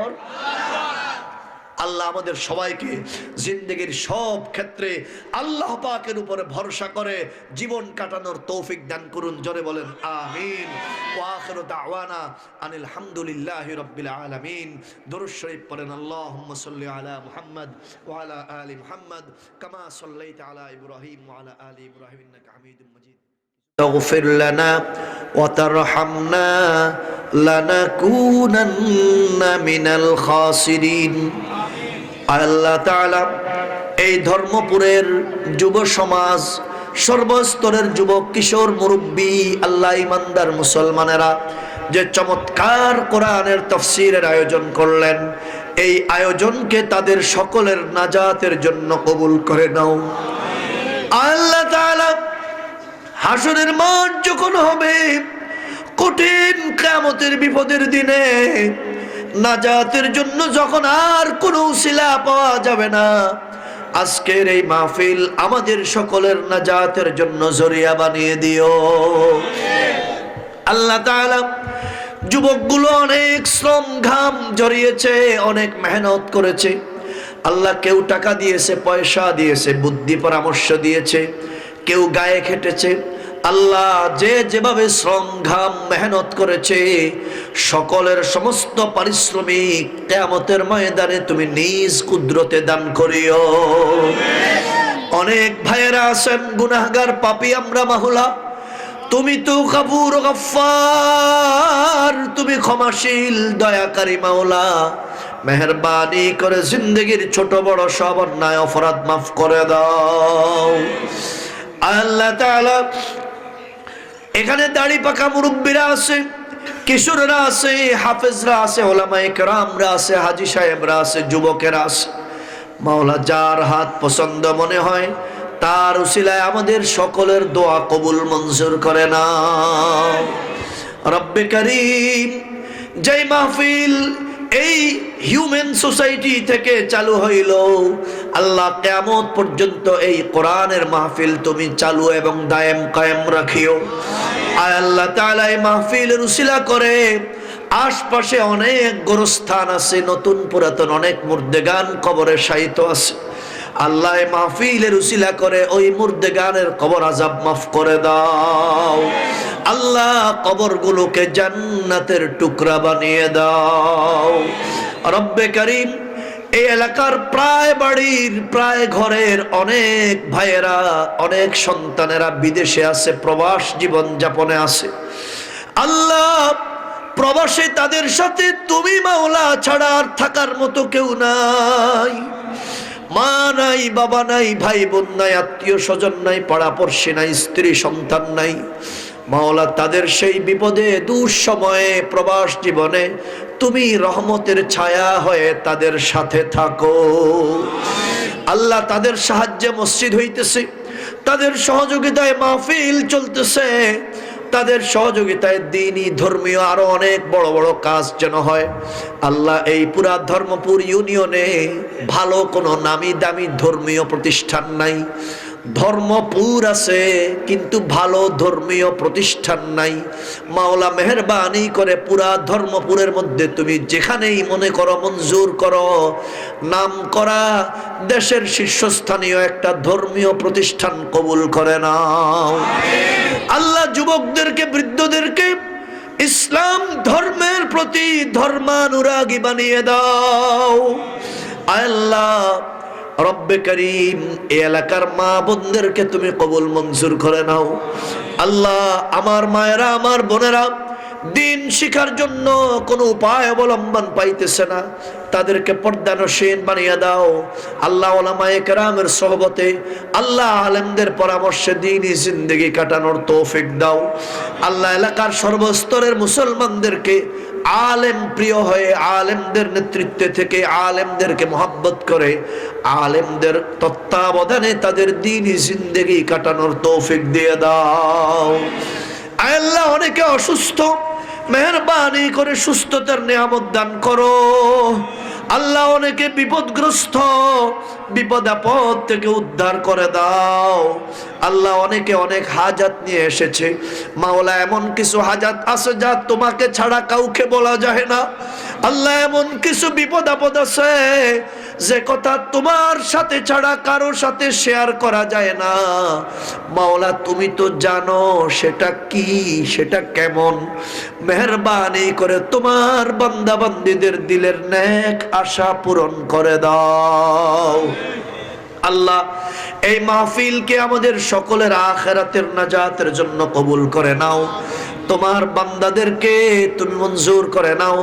অনেকে আল্লাহ, অনেকে দিলের মধ্যে আশা বুক বেঁধে আছে, তোমার কালুঘর বাইতুল্লাহ কাবাগর তাওয়াফ করার তৌফিক দাও। আল্লাহ, বিশ্ব নবীর রওজা মুবারকের সামনে গিয়ে নবীজিকে সালাম দেওয়ার তৌফিক দাও। আল্লাহ, রিয়াজুল জান্নাতে নামাজ আদায়ের তৌফিক দাও।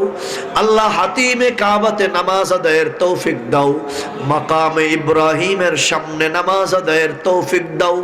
আল্লাহ, মুলতাজাম ধরে বুক লাগানোর তৌফিক দাও। হজরে আসওয়াদ, রুকনে ইয়ামানি চুমা দেওয়ার তৌফিক দাও। আল্লাহ, আখেরি দরখাস্ত, যখন তুমি মালাকুল মউতকে পাঠাবে, দুনিয়ার কোথায় থাকি, কি অবস্থায় থাকি, কেমন থাকি জানি না। মাওলা, আমাদের সবার মুখ দিয়ে জারি করে দিও কালিমা লা ইলাহা ইল্লাল্লাহু মুহাম্মাদুর রাসূলুল্লাহ সাল্লাল্লাহু আলাইহি ওয়াসাল্লাম।